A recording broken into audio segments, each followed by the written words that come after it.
All right, good morning, everybody. This is Senate Judiciary. The date is January 14th, 2022. I almost said 1922. We welcome you all to the committee, and we're taking up a redraft of S-183, which is a bill trying to correct I shouldn't say correct, trying to make clearer the intent of the legislature last year when we passed the midpoint review on probationers based upon the Council of State Governments Justice Center recommendations. So I'm going to ask Eric to walk us through the redraft, and then anyone, we have people from the Defender General's office, the court, Department of Corrections, Department of State's Attorneys. You're welcome to questions or anything as Eric walks it through it. And committee, as always, any questions or comments, welcome. So, all right. Shall I go ahead and get started, Senator Sears? Yeah, please. And I'm trying something different here. And are things in the background bothering people? No. Good. Thank you. So good morning, everybody. This is Eric Fitzpatrick with the Office of Legislative Counsel here, as Senator Sears indicated, to walk the committee through a proposed committee strike-all amendment to S-183, which is an act relating to midpoint probation review, based on the discussion and the recommendations of the committee to which direction to take with an updated draft is how I put this draft together, based on witness testimony as well, and trying to bring all that together as much as possible. The new draft is on the committee's webpage, and Senator Sears, it might make sense for me to share my screen if that works for you. Yep. All right, let me pull that up.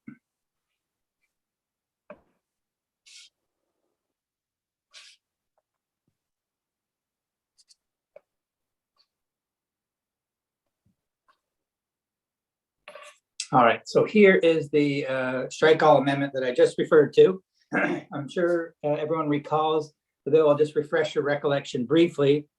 This has to do, as Senator Sears mentioned, with the midpoint probation review process, under which the Department of Corrections, the commissioner, is required to review each probationer's record 30 days or a month prior to the probationer reaching the midterm point of their probation, and then file a motion requesting that the sentencing court dismiss the probationer from probation if certain criteria are met. Now, remember what Act 46 did, or sorry, Act 24 did last year. One of the things that it did anyway was it made this filing of the motion by the commissioner mandatory rather than discretion. So if these three criteria are met, then the commissioner is required to file the motion to dismiss the person from probation. And then the court has a couple of findings that it has to make, but if it makes those findings, again, mandatory that the person gets dismissed. So this was discussed quite a bit at the committee's last hearing on the bill. And the language that you're looking at first, this is the three criteria that I just mentioned. So these are the findings, the conclusions that the commissioner has to reach, or is that are disqualifying criteria in some respects, but for whether or not the commissioner is going to file this motion for discharge. So you see the first two, A and B, are existing law. So if the probationer has not violated their probation in the previous 6 months, then it would be a disqualifying criteria, as long as they're not serving a sentence under B for one of these specified offenses. And then I'm going to move ahead just a little bit here. You can see that there's just at the very bottom of the screen, there's another existing criteria that they have to have completed certain rehabilitative and risk reduction services conditions. But what this bill S-183 had proposed to add, based on the case from Judge Treadwell, the facts that had come out in that case, which is that it looked like that with a probationer who had pending criminal charges, that the commissioner was nevertheless required to file this motion to dismiss upon midpoint review. So the proposal was initially to make clear that the probationer, could not be subject to a pending criminal charge at the time that the midpoint probation review came up. So if they were, then they would not file the motion. Then based on, well, actually, one thing I quickly want to add, just so you see in the language of subdivision 2 there, assuming that the probationer doesn't meet one of these listed criteria, that they haven't completed these rehabilitative risk services that you see in D, or even in the new language in C, if they are subject to a pending criminal charge. Subdivision 2 there, and we'll get to the highlighted language in a moment, but the existing law says that, well, if they don't meet the criteria, that's line 4 and 5. Once they do, if you look at line 6 through 8, then the commissioner does have to file the motion. So in other words, they're not perpetually prohibited from participating in the program just because they have one of these disqualifying criteria. Once they don't have it anymore, well, then the commissioner is required to go ahead and file the motion for a discharge. So that just helps kind of understand how these criteria work.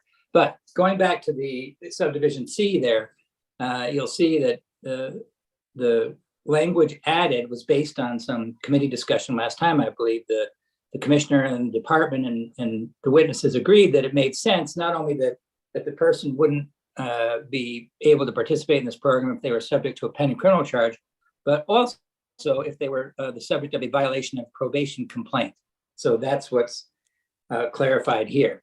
However, there's a bit more to this point, because you may also recall that there were two different proposals offered as to how you might include both the pending criminal charge / violation of probation complaint issue. One of them was the one you're looking at. The way it's drafted right in this paragraph makes it a disqualifying criteria, right? There's no discretion involved. In other words, it's just with if the probationer meets one of these criteria, including the new one that you've added in C, then the motion isn't filed, period. It's as simple as that, no discretion. Although, as I mentioned under 2, once that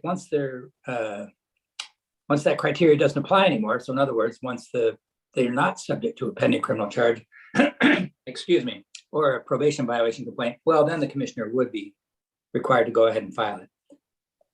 However, there was another approach discussed, and the committee wanted to see both. Can I ask a question about that, Eric, before you? Yeah, please. So it doesn't say, it says if it's not subject to pending criminal charge, what if the person was convicted? I think the convictions are covered by B. You came out, you had a list of convictions. If they were serving a sentence for one of these convictions, then they wouldn't be eligible for the program. Okay. I think we should make that clear in D. So Or when, D. Senator Sears, What? when we get there, I think this isn't the time. We'll go through it first, but I have some concerns about a couple of these things. They're not technical questions for Eric, they're policy questions. All right, bye. So the two options that the committee was thinking about were the one that we just looked at. So it's a disqualifying criteria gets added. It's no discretion involved. The other option is under 3. So this isn't a both situation. This is an either or. And this option is a discretionary one. In other words, it's not a flat out disqualifying criteria. This one says if the probationer meets the other criteria that you just looked at in subdivision 1, but it's at the same time is subject to a pending criminal charge or violation of probation complaint. I'm on lines 10 and 11 there. The commissioner may, you see, there's discretion in that situation. Commissioner may file a motion requesting that the court dismiss the probationer from probation. So you see the way that works is everything else, all those other criteria are disqualifying. There's no discretion involved. But the committee had discussed the possibility, might there be situations when they are subject to a pending criminal charge or probation violation complaint, where you might want the commissioner to still have the discretion to file the motion to dismiss the person from probation. So this language is drafted that way. Again, it's a policy choice for the committee, which way you want to go, but you wanted to see both options in this draft, so you could discuss it and think about it. The rest of the language provides that when the motion is, if the commissioner does decide to file the motion while there is a pending criminal or probation issue going on, I'm on line 13, the motion has to identify what that is, has to identify the pending criminal charge or the probation violation. And then lastly, the last sentence provides that once those pending issues are resolved, and if the probationer still meets those other criteria, then the commissioner is required to file the motion to dismiss the probationer from probation. Eric? Yeah. Could a probation violation be something as simple as missing a meeting? Yes. Okay, so Yeah. that language would cover something that slight? Yeah, I think either language, it's phrased broadly to be any probation violation, yes. Okay. That's would- my concern. Yeah, if that's the case, then I would be for removing the language from the previous section, but keeping 3 here. In other words, removing it as an automatic disqualification and keeping it as a provisional thing here. Or do you need both? No, you actually shouldn't have both. You should Right. choose one or the other. Although you could make a different decision with respect to pending criminal charges and violations of probation. In other words, Yeah. you could go with the original approach on pending criminal charges, that's just disqualifying, period, but have the probation complaint be the Yeah. discretionary piece in 3. See what Yeah, I mean? that's what I would prefer. In other words, leaving the pending criminal charge above, Yep. getting rid of the disqualification for violation of probation on 2021, Yep. and then keeping 3. Right. So in that same vein, that was actually my concern.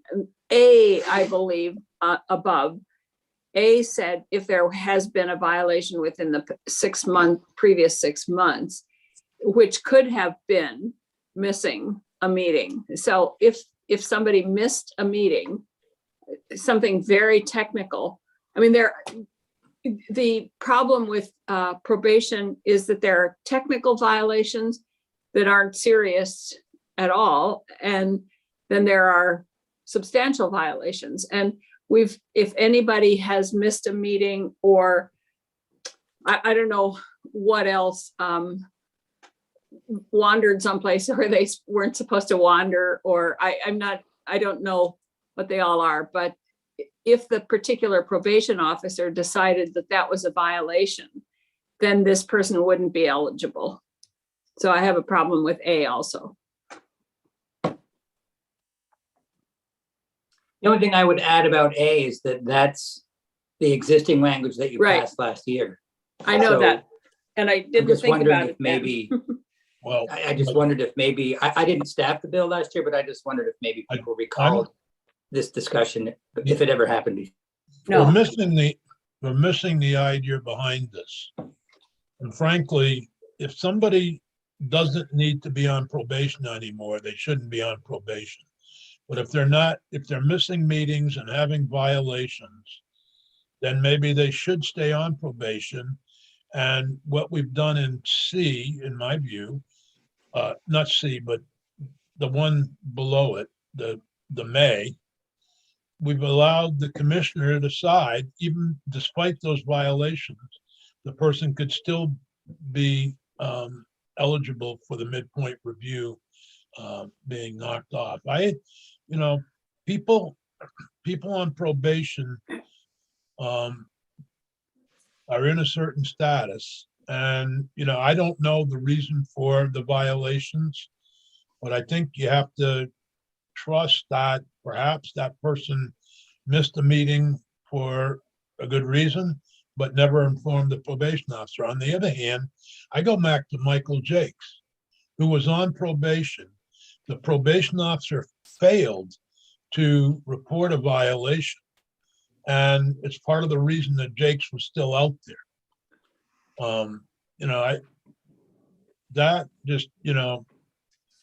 you can't account for everything. So I'm kind of I like the idea of the may. If you go down to that other section there that we were just talking about, Eric, it still allows the commissioner discretion, even though there is a minor technical violation. The commissioner has no reason to keep people on probation that don't need to be. So I would agree with that, but I would also like this to apply to A. So that if the commissioner finds that the 3 months ago, the person missed a meeting because he was sick and he failed to call that really doesn't sound like the kind of a violation that he would want to be kept on probation. So if the bottom language also applied to A, because A says that they're absolutely ineligible at all if they've had one violation in 6 months. So if the bottom language also applied to A, I would be happy. I don't know if that can work No, I or not. agree with that. That can work, and I think that's a very wise out, if you will, because it still provides the commissioner with the discretion. Mhm. And I think every base is covered if you connected those two things. Okay. I kind of disagree. Dick, No, with a majority, if that's what it is. If it's a I'm- majority. Dick, I would vote no on that, because I think, Dick, Yep. can I ask you, I'm confused, when you were talking, it seemed like you were arguing against the may. You were saying that if there was a violation of probation, it should be disqualifying, but then you said you wanted to keep the may. So I'm just wondering, what No, is it about Jeanette's proposal that you don't like? Well, I'm concerned that you get into these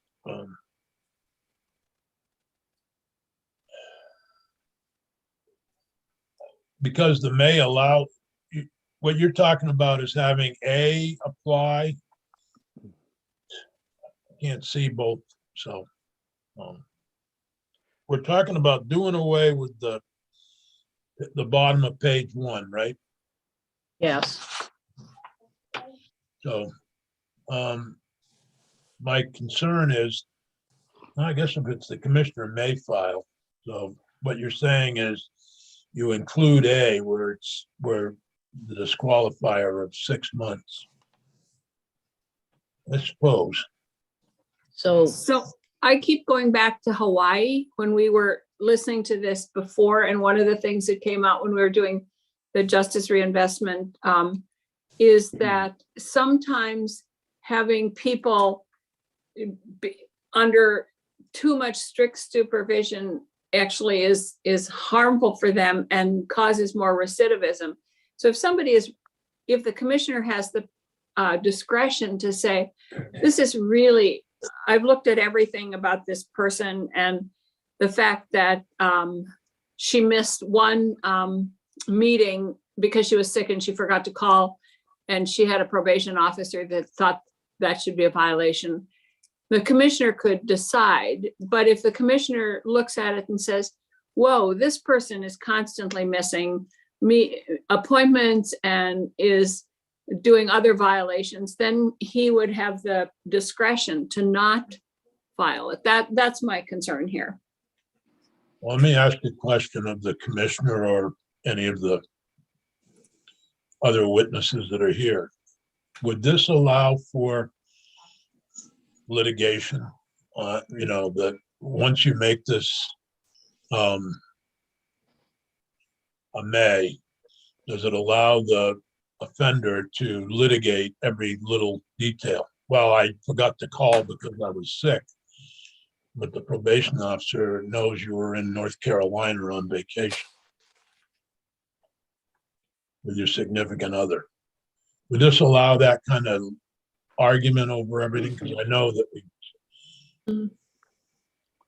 it's a I litigious. would think that argument though, Dick, would take place at the violation hearing itself. Well, I was asking any of the other witnesses, they could comment on it. Or would like to. A probationer can always move to discharge their own probation at any time. So if this process, which was to expedite things, didn't go the way they wanted, they can always move to discharge. That's existing law and has been, forever. So I don't think it really changes the playing field as far as that goes. One of the things I think you have to keep in mind is that unless things have changed significantly, it's really not the commissioner who is, scrutinizing each of these people who are potentially coming out. It's probation officers and however their chain of command or infrastructure is for that. I mean, we've been litigating. It's another issue, but it's the Rule 74 issues where literally people have been violated for not calling in, and it's so there is a lot of discretion that goes on with the probation officers and out in the field. What this does is provides another opportunity to kind of override that discretion, together with being able to discharge from probation on the motion of the inmate as well. So I don't really see this as changing anything from a litigation standpoint that doesn't already exist. That's helpful. Anybody else with comments on that? Senator Sears, if I may, this is Nick Demmel, the Commissioner of Corrections. So when I look at, I generally agree with what the Defender General said. I don't know that this would significantly alter the litigation landscape for the department. When I look at Section 1, what I see is the parts that, regardless of what the department wants to do, the legislature is saying you must, in this instance, if the criteria is met, file the petition. And then in Section 3, you're saying, aside from that, if some of those criteria are not met, you may do it at any point at the midpoint and further. And so I think we would view that as an opportunity to do those reviews and say, to Senator White's point, yes, this individual maybe missed a meeting or has a non-related minor criminal charge. That's not something that we want to slow them down from. And it is in our interest to get them out of probation as soon as we can and feel reasonably comfortable that that's in the public's interest. And so my recommendation would be to keep Section 1 as it's written, but to keep Section 3 and as expansive as possible to allow us the discretion to go in and say, in cases where we think it's warranted, those individuals, we should petition for their discharge at that point. If I may also make a comment, and this is Evan Meenan from the Department of State's Attorneys for the record. I mostly agree with what the other witnesses just said. I don't think that this is going to be a major point of litigation, this particular decision point. I anticipate what will end up happening is that the dispute might be between the probation officer and the probationer, where they're saying, well, please use your discretion to file this motion anyway. It was just a slight slip up on my part. Won't happen again. That kind of conversation. And I think the real policy decision is when it comes to applying that subsection 3 language to A. I think the real question for this committee is, do they want to treat pending violations of probation in the same way that they treat court findings that probation has been violated? Because that's really the issue. A has to do with whether or not the court has found the probationer in violation as opposed to pending violations. So I think that's really the question that you'll have to answer for yourselves. Oh, that makes sense. Thank you, Paul, very much. It's helped to clarify for me. So my vote would be to leave A out of it. the court has found you violated. Good clarification. Senator, I may I didn't realize ask it. one question? What? Senator Sears, this is Nick Demmel again. Can I ask a technical question about section 3? It might be for Eric, but that might help Probably is. clarify some of this. So Eric, do you think that subsection 3 could coexist with section 1 if we changed the first and in line 10 to except for 1C? So it would say, if the probationer meets the criteria set forth above, with the exception of the pending criminal charge complaint, the commissioner may. Could those things exist in the same universe at that point? It seems a bit. Yeah, I think it's actually cleaner though, just to keep subdivision C as is. And then you're gonna take the pending criminal charge language out of here. I think that's what I heard the committee wanted to do. So that pending criminal charges would remain disqualifying and not subject to the discretionary ability of the commissioner to file the motion. That's what I thought I heard the committee leaning toward. No, I think it was the opposite. But I But the thought Senator pending- Bruce, Oh, sorry. I thought Senator Bruce said he wanted to keep pending criminal charge up here in C, get rid of Yeah. probation from there, and then have the probation piece be subject to the discretion of the commissioner. I'm really confused now, Eric. What I would like to see is that pending criminal charges or pending violations of parole are at the discretion of the commissioner. So if you took it out of here, then it doesn't allow him to be discretionary around that. So I am confused now, but because maybe I'm misunderstanding what you're saying. And I do understand with Evan's explanation, the difference between a court finding of violation and just a pending violation. So, but So based on that, I think there are a couple of decision points here that you're correct, right, Senator White, I agree need to be clarified because I definitely wasn't hearing it that way. So I think Senator Sears, it might be a good idea if for purposes of another draft to get clarity on exactly what the committee wants here. I agree. So if you go to line 20 and 21 of page 1, right, the proposal would be to strip or violation of probation complaint. So a disqualifier is not being subject to a pending criminal charge. Then you go to your new C. but you would keep, sorry to interrupt, but you're saying keep the unhighlighted language on line 20. So the Yes. pending criminal charge is still a disqualifier. Right.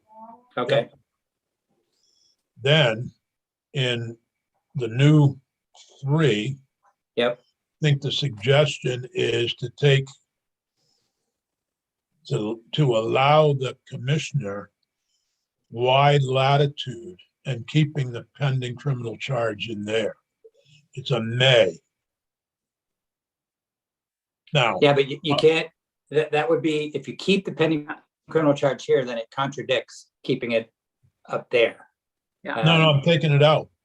Okay, gotcha, right, Take it out of C. yep, Disqualified from the shall. Let's put it this way. As I read it, if you have any of those things, those 3 things, you're disqualified from the shall. But we're giving wide latitude to the commissioner if the pending charge is something that they want to still recommend the person be released from probation, they could. It gives wide latitude to the commissioners. That's how I see it. So you're not saying you shall, you're just saying, even though they're disqualified because of the pending criminal charge, the commissioner could still recommend the person be released from probation.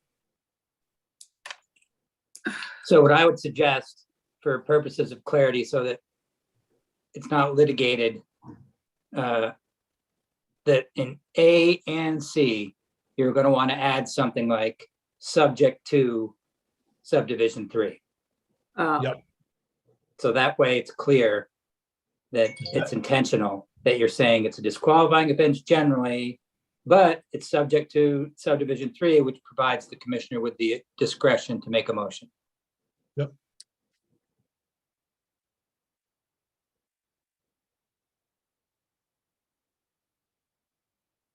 Does that make sense? Well, Makes sense to me. That's what I was suggesting. I don't know if the committee, I mean, I guess I've gone all full circle here and Yeah, gone to the white proposal. I'd like to No, just, pending criminal charge, it could be anything, and if they just get sloppy and somebody misses it, could get dismissed. Well, I guess it would be reviewed in court. Wouldn't have to be, right? No, they could be just, you're on probation for retail theft, Yes, okay? yeah, You have a new charge. You Yeah. can still be charged with the new charge. You're just gonna get released. The commissioner may decide for whatever reason, and they'd have to defend that decision, to release you from probation on the retail theft. Welcome, Judge Zone. Well, I've been here. I didn't figure you didn't need to see me. Oh. Well, Senator Sears, my bringing this up only was to allow the commissioner and to have some flexibility around both past violations or if they're adjudicated by the court already that it was a violation, then that might change my mind on that one. But even the pending criminal charges or pending violations of probation, it does seem to me that the commissioner should have some flexibility there to determine whether it's serious enough or if the person really should not be on probation. And as Evan said, that conversation will probably initially be held between the probationer and the probation officer. And then if they can come to some understanding, then allow the commissioner to have the flexibility. Senator, this is one of those rare times when I wish I was across the table from you so I could nudge you and say, we're both saying the same thing now. Okay, good. Okay, I thought we were, I just wanted to make sure. I guess I'm still, I have to admit, having it be an option for the commissioner if the person has pending charges. Geez, I mean, aren't we getting away from the original purpose of this bill? I mean, I can see a violation of probation, yes, unless it was by, the court has found that a person had a violation of probation. I mean, it seems Yeah, to we me- took that out. We took the one out where the court has already found. Did you? Yeah, if you leave No. No, I think you took that out. we're getting all confused here. Eric, can you move up page one? Maybe please? Eric could do a new draft for us so that we can, Okay, the way it would read has not been found by the court to have violated conditions of probation in the 6 Oh. months prior to the review. Okay. Has That not, stays. okay, What has- is dropped is on lines 20 and 21, or, so it would say C is not subject to pending criminal charge. You take out or violation of probation complaint, that's gone in the new draft. Yeah. Then you go down to line 9 on page 2, and you provide the commissioner with great latitude to, well, it's actually his or her person with great latitude to decide whether or not to still make that even though they don't meet all the requirements in A, B, and C. That's how I read it. Joe, are you reading it differently? Well, I'm just imagining myself in a courtroom watching a judge trying to struggle through this language. As I'm reading line 9, if a probationer meets the criteria set forth in subdivision 1, subdivision 1 on the previous page automatically disqualifies somebody from this section, if I'm reading that correctly. And one of the great frustrations I have with meeting in Zoom is we don't have the pages of these documents in front of us where we can literally flip back and forth and scribble notes. But Eric, correct me if I'm wrong, that language, if a probationer meets the criteria set forth in subdivision 1, if you go back to the previous page, anybody with a pending criminal charge is disqualified because they don't meet that section. And then you're turning around and you're granting the commissioner the discretion anyway. That doesn't make any sense to me. It doesn't flow properly. So if we go down a little bit, back to the language in 3. Could I just interject for a moment, Senator Bang? Sure. Just because that was why I proposed in C that you wanted to add language subject to subdivision Yes. 3. And that's what I was talking about earlier when I said the two have to be connected in such a way Right. that they don't exclude each other. Yep. And let me give a couple of thoughts here on the content. Senator Sears, I share your concern about the Jakes situation. But if a person is facing, let's say, a petty larceny charge, I think the commissioner needs to have that discretion. And so I don't want to leave a judge on a bench scratching their head saying, well, I'm going to err on the side of caution and say this person is not eligible. They're giving the commissioner that discretion is very important, and making sure it's clear to a judge sitting on the bench that they know the commissioner has that discretion is very important. So I think, Eric, you've heard me out. I'm assuming we're both on the same page. Yes, exactly. I agree. I agree completely, Senator Bang. Okay, good. Moving right along. Yes, well, and we still hadn't mentioned in the subdivision above, the one that we've been talking about, subdivision 3, the subdivision 2, which was that existing language that provides that, well, if the probationer doesn't meet the criteria that are set out here, well, once they do, the commissioner is required to file the motion to discharge them from probation once those criteria are satisfied. But you see, there's some struck language there, and I think the commissioner and the department had mentioned this as being confusing, and it does seem confusing. It's sort of hard to figure out why that language was added, but it seems to sort of detract from the general idea of subdivision 2 here, which is that, hey, if the criteria aren't met at the moment, that's fine. Then the motion to discharge isn't filed, but once the criteria are met, then the motion has to be filed after that. So that was, I think, something the department had mentioned, that this language was providing confusing. So the proposal was to strike. Yep, I agree with that. I think everybody does. So could we go down to page 2? I mean, Yes. 3. Yep. So this gets us to the other main issue in the bill, which is retroactivity.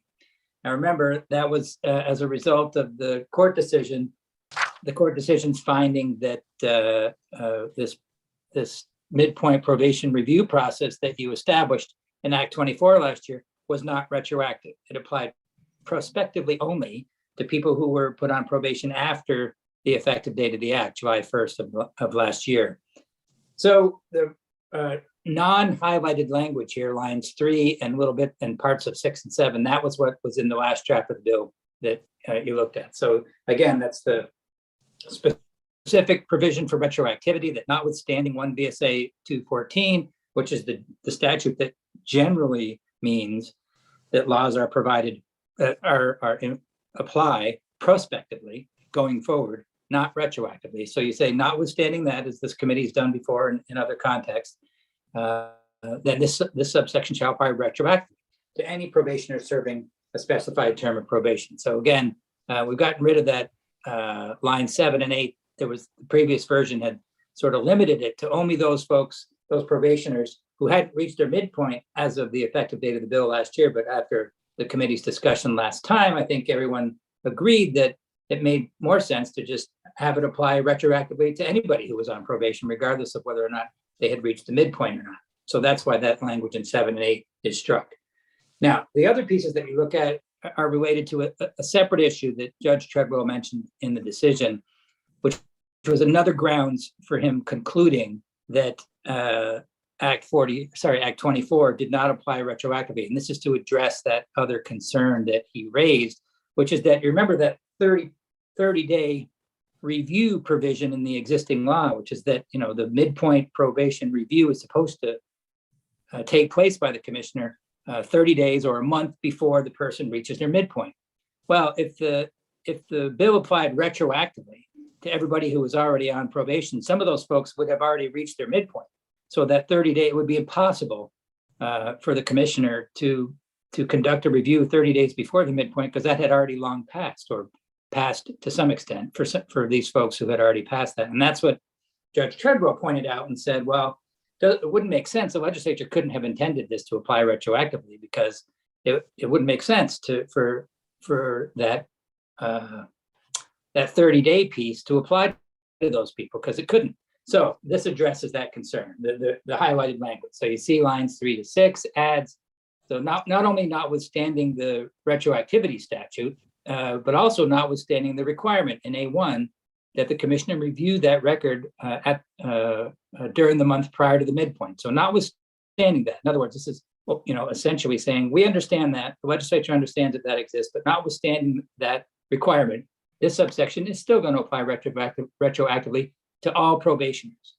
And then the second sentence, lines 8 through 12, clarifies, all right, well, how is the process going to unfold with respect to those probationers who have already reached their midpoint? Because you need to address that specifically. And then this language does that, provides that if the probationer has already reached their midpoint, either on or before the time that this act becomes effective, then the commissioner has to review the record as soon as possible. That's line 11, for purposes of filing a motion pursuant to this section. So it addresses it by saying, look, we understand that the 30-day window can't apply retroactively to people who've already passed their midpoint. So you put in place a different procedure for those folks. They've already passed their midpoint, then the commissioner undertakes the review as soon as possible. Now that's just proposed language. There may be better language for that, but that's the concept of how to address that point that was raised in the decision.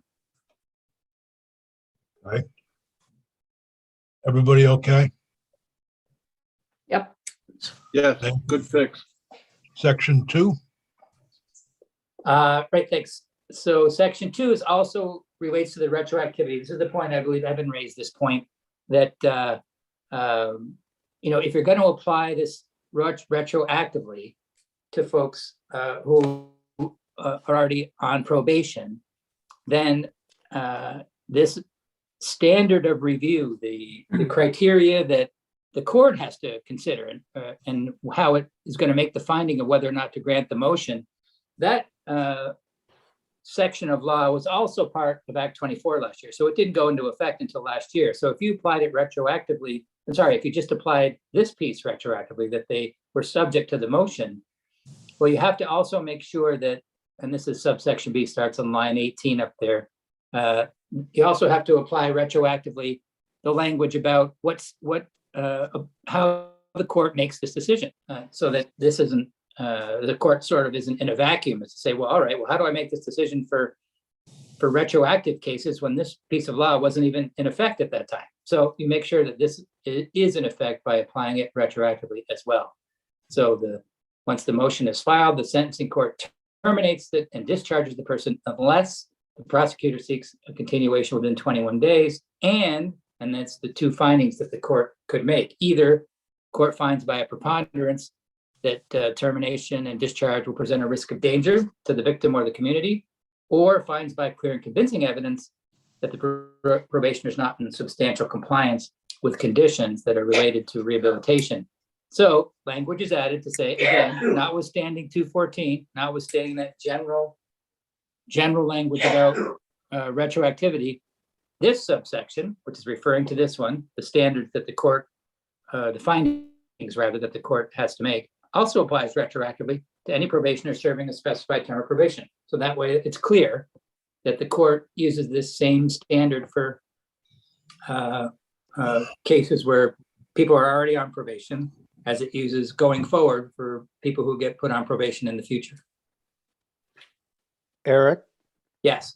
I'm remembering the bit of testimony we had about the one prosecutor who was routinely issuing, I believe it was here, Yeah. issuing motions to continue probation just on a pro forma basis as they came up. And I remember Senator White's strong objection to that, which I share. Is there any way to prevent that kind of just automatic? It strikes me as a kind of abuse of what the statute is, the spirit of the statute. I would put it that way. I don't know. They have a lot of discretion in situations like that. So nothing's occurring to me off the top of my head, but it might be worth further thought or hearing from some of the witnesses about that question. Yeah. I suspect it's a separation of powers issue. Yeah. Yep. Yeah, I May I don't ask- see a way around it, but I just wanted to re-note it because I thought that was a little disturbing. It was. May I ask a question of Eric? Certainly. We use the phrase specified duration of probation. Is that the term, specified term of probation? Do we still do unspecified terms of probation and say you're on probation until you can be good, which I think is the way it used to be many years ago. So do we still do that in some cases? I'm not sure. I'm not certain. Yes. Till We further do? order of court. You're on probation until you can prove you're good? Doesn't No. say that, but it says until further order of the court. Okay, all right. I thought we'd gotten rid of that kind of open-ended. Okay, thank you. Can you see me now? Yes? Yes, My screen just went blank. we can see you. Oh, now I'm back. I don't know what does that. Ah, boy. Technology. Yeah. So, are we ready to get a redraft and vote on this next Tuesday? Think so. Yep, I think so. Shall I take the screen down, Senator Sears? Yeah, please, Eric. I think we're pretty well in agreement here. And if you can send that draft out before next Tuesday, it would be helpful. And I know Monday's a holiday, so that may not be possible. Oh, It's pretty brief. There isn't much of a change, so I can easily send that out today. Okay, that would be helpful. And then Peggy, can we fit that in Tuesday morning? Sure. How about we'll do S-166 from like 10 to 10:45 and then do it from 10:45 to 11? Yeah, that'd be fine. Okay. And I didn't know the House was taking up 166 or their version of it until I read Vermont Digger this morning. what's 166 again? The bill on, what do you call them? Utility construction. Utility construction and Oh, Ruth Hardy. oh, yeah. Well, and I apologize for missing yesterday, and I'm Well, going I to do- watch the YouTube. I apologize as well, Senator. Oh. Unavoidable things happen. Yep. I shouldn't have come on at all.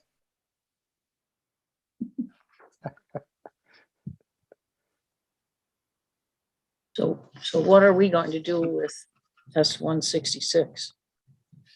Ignore it or continue No, on? we'll pass it. Nobody in the house asked me about it, so we'll pass it and send it over to them, and they'll send one to us, and we'll see what meets in the middle, or maybe I'll have a chat with with Representative Partridge and find out, because it's evidently House Agriculture and Judiciary over there. According to Vermont Digger, and that's information I have. I wasn't aware that they had it. That it's in-house ag, is that what you're saying? Evidently, because those two committees had a joint meeting yesterday. Joint meeting. This is all based on Vermont Digger and not on any. Nice. All right, great. We're gonna switch in about 5 minutes to the probate issue and guardianship. All of those of you who are interested in that may stick around.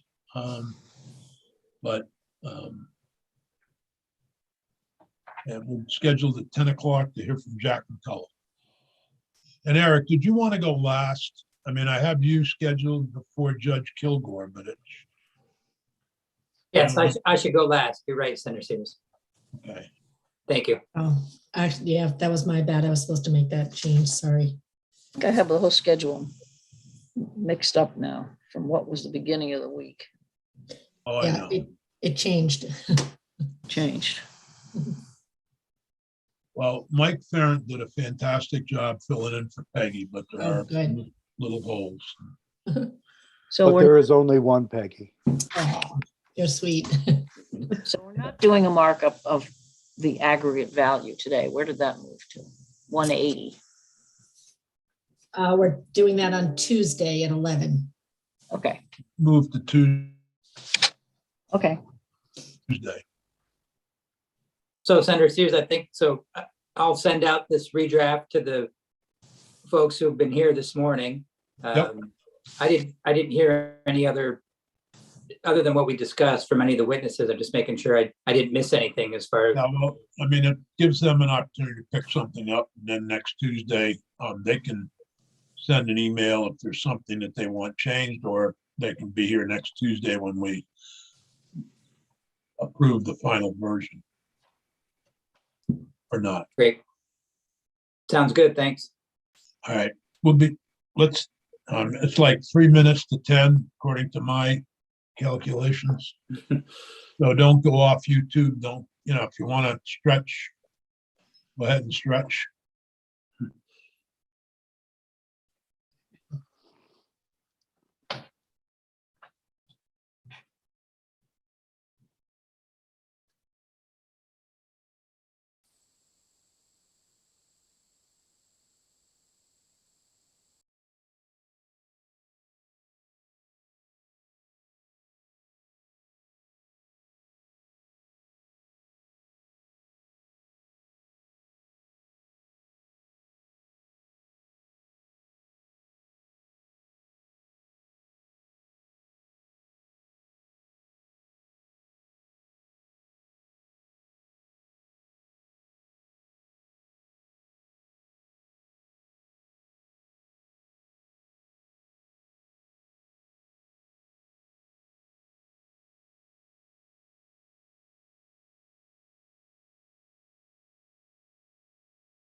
We're on break for a couple of minutes, so I'm going to mute you and shut your video off if that's okay. Okay, thanks.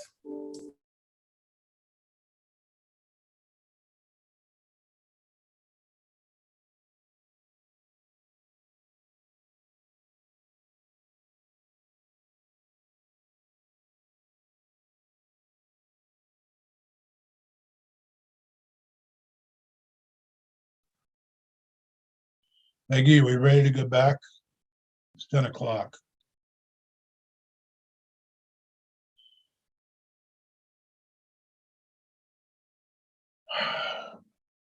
Yes, we're on YouTube right now, Senator Sears. Yep, that's what I thought. Okay. It says I can't start my video because host is stopped. Oh, geez, hold on. There you go. Thank you.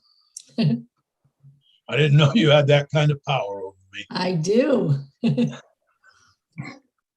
right, our first witness, we're going back to the issue of guardianship and manifest injustice, which is S-130.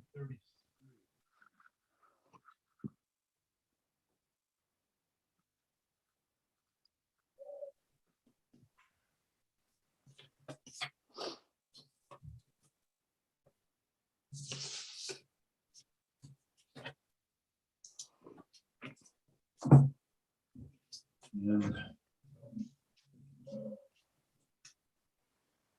we have here Jack McCullough, who is the Vermont legal aid attorney who deals with guardianships on a regular basis. He's our first witness, and then we have Judge Kilgore and Eric. If Jack is ready.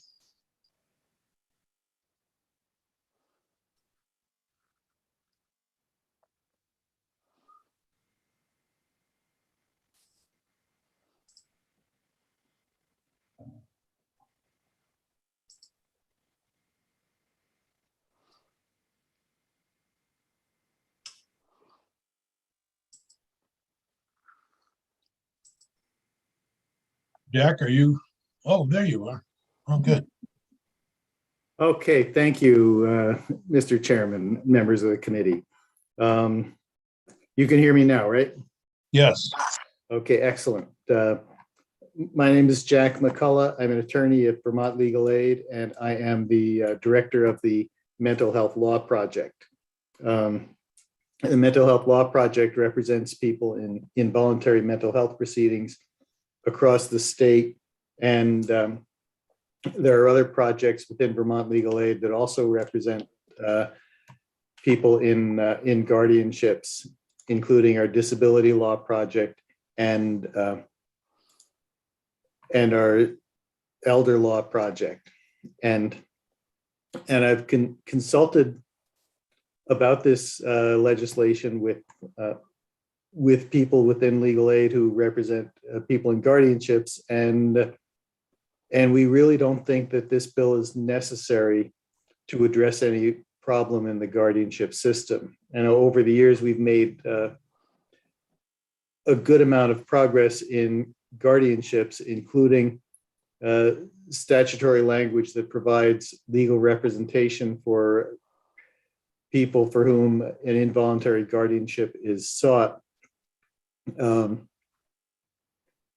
And while I don't think that we would say that the guardianship system is perfect, we do think that we work with other organizations to analyze the guardianship system, and when it's appropriate, we do make proposals to protect people's rights, but this is not something that we're supporting or interested in pursuing.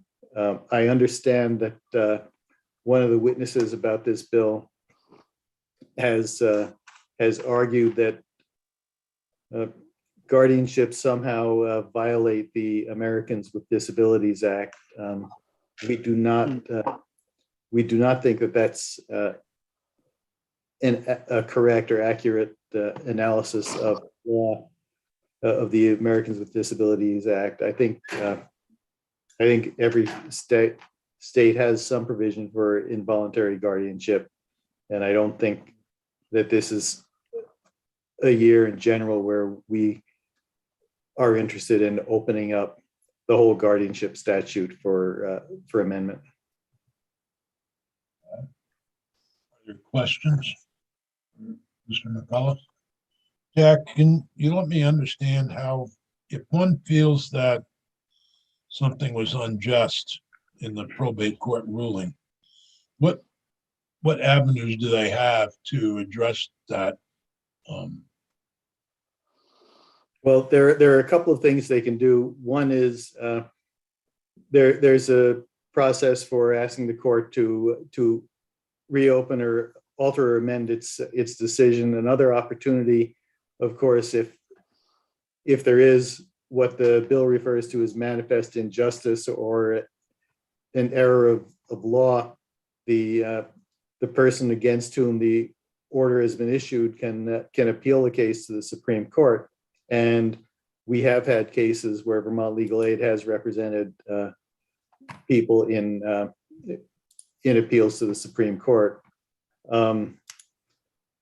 I gather from the bill that one of the purposes of this would be to essentially create no time limit for reopening this, so that sometime even years in the future, if there was an error that could be created or corrected.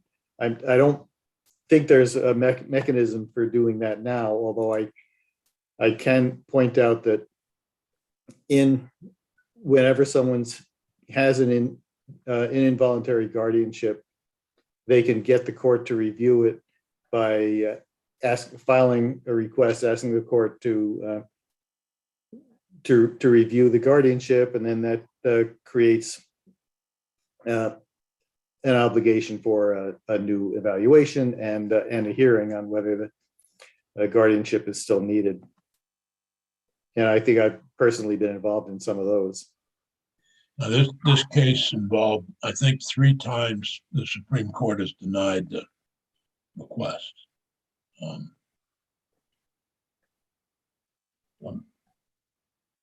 Yeah, I don't know the facts of the particular case, but it sounds as though there's been a thorough opportunity for review.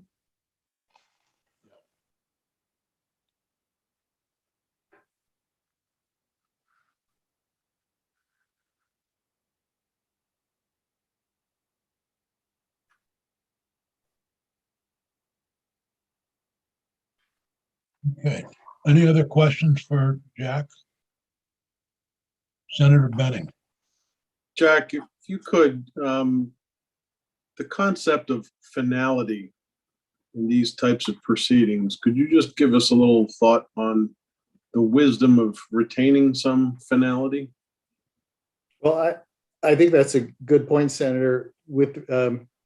As I mentioned, there's a way to get a review if there's a guardianship and things are ongoing, because circumstances can change. But if they're set aside a guardianship that may have happened years ago, that might also have the effect of undoing or calling into question decisions that the guardian has made during that time, I think that would be pretty problematic, because whenever there's a guardian appointed, the guardian is given authority to make certain decisions or take certain actions. And I think it'd be pretty problematic if those actions could always be open to being reviewed and set aside years into the future. Okay, thanks. You're welcome.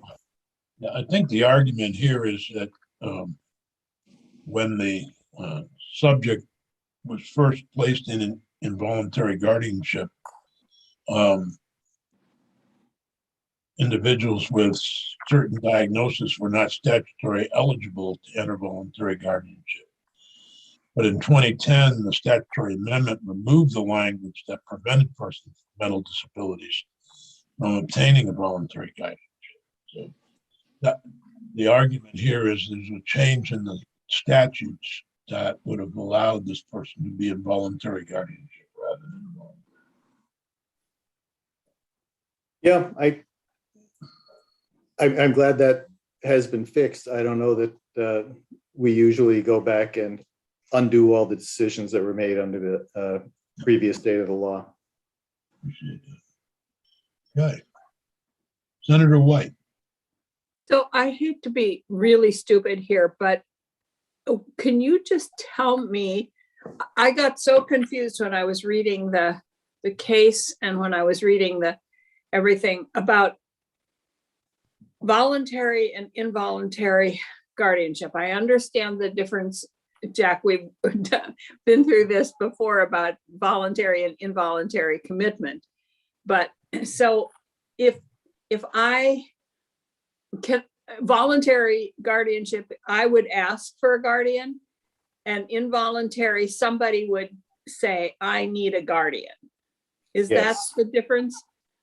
Yes, I would say that's right. And I don't know that I've been involved in a voluntary guardianship, and so don't really have a lot of expertise in that area. But I think it's important to have the opportunity to have a voluntary guardianship because it preserves the person's autonomy. Yeah. So the issue here is that this person was put under involuntary guardianship and doesn't feel that's needed, but who would have required the involuntary guardianship? Somebody had to ask for it, right? Somebody would have had to ask for it, and the person would have had the opportunity to, and would have had a hearing before the probate division of the Superior Court, or it would have just been the probate court at that time. And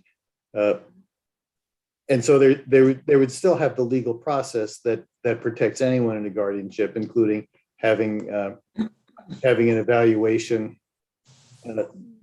to provide an opinion about whether the person needs a guardian, having a hearing before the probate court, and having the probate court then make a decision based on the evidence that's presented.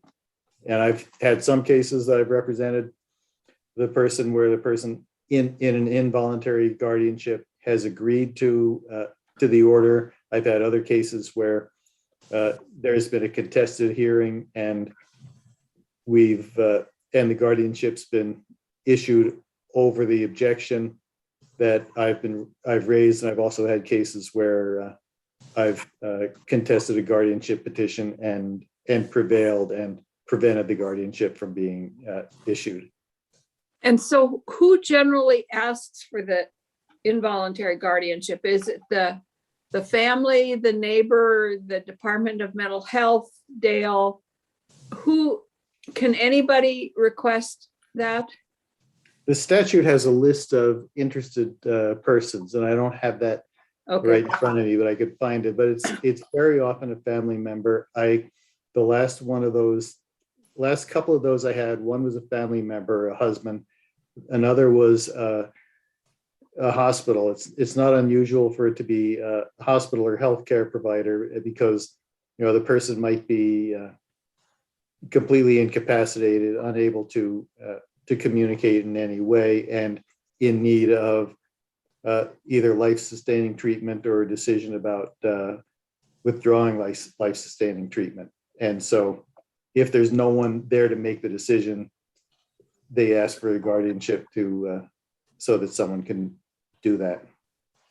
And so if the party asks for involuntary guardianship and it's granted, can then that same party say, oh, this is 5 years later, we don't think that the person needs involuntary guardianship anymore, and withdraw that, and then it would be up to the person to whether they wanted to have voluntary guardianship or not? I think that's the way it would work. Yeah, Okay. You can go back to court if the guardianship is still in place. Either the person under guardianship or the guardian can go back to court and ask for that the guardianship to be terminated. Okay, thank you. That's very helpful. You're welcome. Hey. Anything else for Jack? Jack, thank you very much for joining us today. You're welcome. I'm you. just going to log off now if that's okay. That's fine. Okay. Judge Kilgore, is Judge Kilgore here? I don't see him on our screen. No, he's not here. All right. I think, wasn't there, I think I saw a note from Mike that he was coming at 10:30. Okay. Well, all right. I don't know. I didn't see that note, but that's, well, I guess we'll talk to Eric. Second choice? We could do much worse. That's okay. I'm used to it. Senator White, you were just wondering, I was just looking it up because it's an interesting question of trying to find, you were curious as to who could file the petition for a guardianship? Yeah. And the statutory term is interested person, and that's defined as a responsible adult who has a direct interest in a person in need of guardianship, and includes the person in need of guardianship, a near relative, a close friend, a guardian, public official, social worker, physician, agent named in advance directive or a power of attorney, person nominated as a guardian in advance directive, or a member of the clergy. Oh, thank you. Yep. That term public official mean us? Let's see if that's defined anywhere. No, it's not. So I would say so. Are you thinking I need it, Joe? Don't get me started, Jeanette. I can think of 30 petitions right off the bat.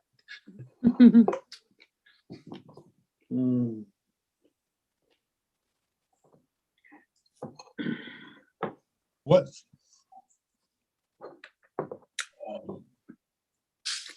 The whole thing with involuntary is very complicated, isn't it? When I remember when we were doing involuntary commitments, it's fine balance between a person's rights and the need for them to have care. And public safety sometimes. Yeah, yeah.